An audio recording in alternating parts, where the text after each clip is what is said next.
So, 2 months before the Doctor Who Series 14 finale, The Legend of Ruby Sunday and Empire of Death aired on our screens, I posted this video where I stated that Sutekh was the #1 villain I wanted to return to the show. And, spoiler alert, I got that wish. In that video, I dared Doctor Who writers to make Sutekh the Thanos of the Doctor Who universe, and they seemed to take this challenge quite literally, by having Sutekh 2 turn most of the universe to dust. The day after Legend of Ruby Sunday was released, the comments section on that video went wild, with people celebrating Sutekh's return and commending my prediction. But the day after Empire of Death aired, the comments section was silent. So I went to Twitter to see what people thought of the episode, and it's almost unanimous hate. I've seen barely anyone praise the episode, and it has been relentlessly torn to shreds by the fanbase. Despite this glowing review in The Guardian, the other reviews seem to align with fan opinion also. But where did the episode actually go wrong? Because, for me, the person who so desperately wanted Sutekh back, I thoroughly enjoyed it. This video will not be a review in the traditional sense where I take aspects of the episode one at a time and give my opinions on them. Here I will instead be focusing in on Sutekh as a character, and how fan misunderstandings may have affected their enjoyment of the episode.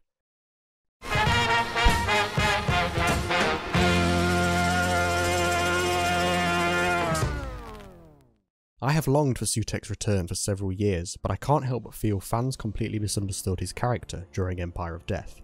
In this episode, we see him wipe out all life in the universe, planting a Susan Triad figure on every planet the Doctor has ever or will ever visit, and using them to bring Sutekh's gift of death to everything in their wake. It was revealed that, after Sutekh was banished to the Time Vortex at the end of Pyramids of Mars, he secretly clung onto the side of the TARDIS where he has remained ever since, following the Doctor on all of his adventures.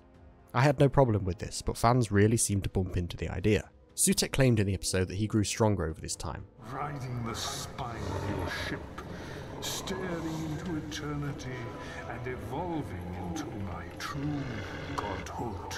So my understanding was that when he clung onto the TARDIS originally, he was a mere fragment and whisper of power. But all that time flying around has mutated him, turning him into the great jackal we see today, and making him stronger than ever before. The problems with the TARDIS and the Susan Triad figures didn't first appear until Wild Blue Yonder, so we can assume that it was not until this point that Sutekh was able to manifest. Before then, he was still too weak and would not be able to emerge. An argument against this could be that some of the mentioned planets were from episodes before Wild Blue Yonder, but I don't think this changes anything. Maybe these Susans were dormant before Wild Blue Yonder and only became strong enough to appear at that point. This would also explain why the Doctor has never bumped into her before on his several thousand years of adventures. It was not until the point where the Doctor met Ruby, however, that Sutekh decided to make himself known. People have joked about this, saying that the Doctor has encountered bigger mysteries before that Sutekh clearly didn't seem to care about, though, like I said, my understanding was that Sutekh wasn't powerful enough to manifest until Wild Blue Yonder, when we began to see Susans, so this is where I think the misunderstanding lies. I have seen several fans and reviews question how powerful Sutekh truly is because of how easily he was defeated, with many dismissing that he is the god of all gods, but they are missing one huge point. Who was it that described Sutekh as the god of all gods? Himself.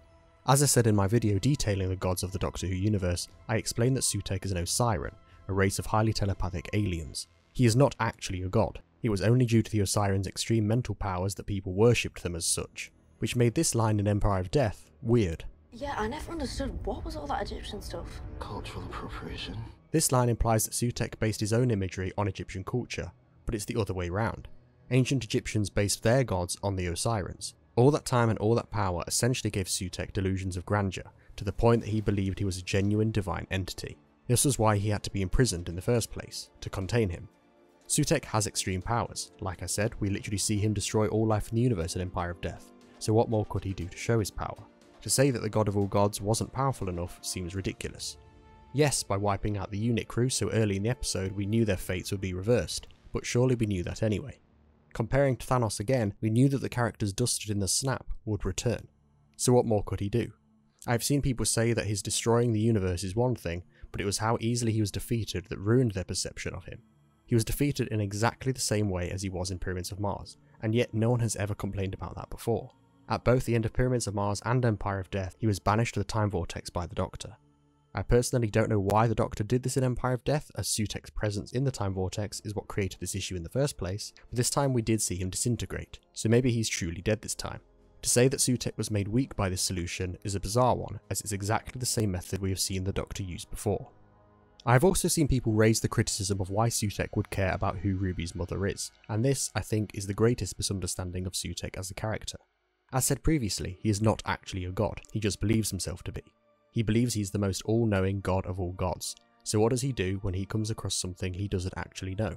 Sure, there have been mysteries before in Doctor Who, but going from the manifest theory, he was not able to physically appear until after Wow Blue Yonder, so none of those would have bothered him. No, it was when the entire universe was destroyed and at his command that there was only one remaining question left in creation, that his vanity and ego caught up with him. An all-knowing god can't be all-knowing if he doesn't know everything.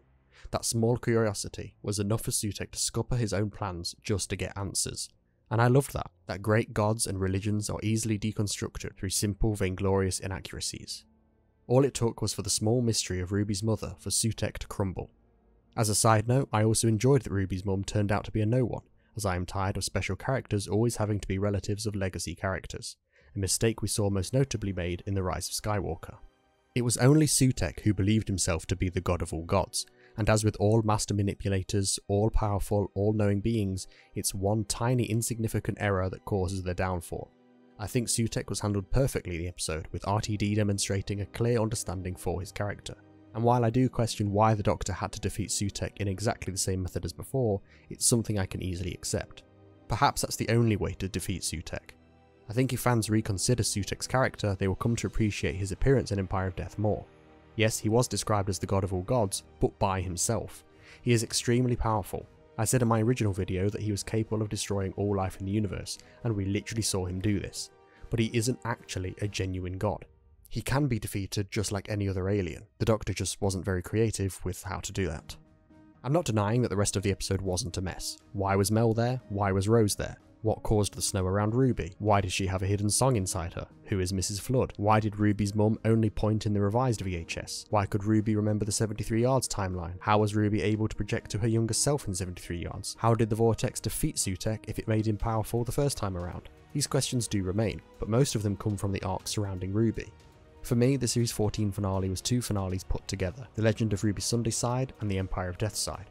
I loved the Empire of Death one, a mega Sutekh epic which saw him at the full capacities of his power. It was the Sutekh return I've always dreamed of, albeit without seeing the classic mask return.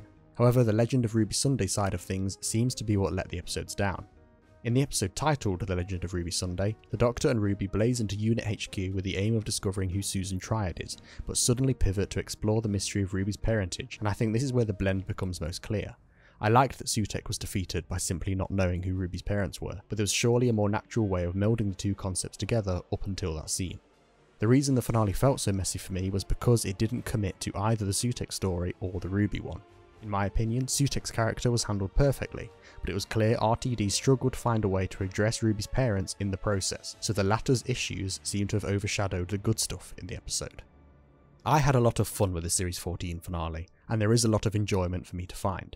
Despite knowing where the second part would go, I think the cliffhanger of Legend still holds up amazingly. I just wish that, while criticising the rest of the episode, more people would consider who Sutekh actually is, and not who he describes himself as being.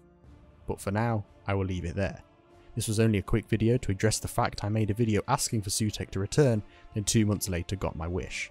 But I will be back soon with another video analysing what we know about the 15th Doctor so far, and trying to get to grips with just who this new incarnation is. Until then, let me know your thoughts about Sutekh and Series 14 in the comments below, and I will see you next time.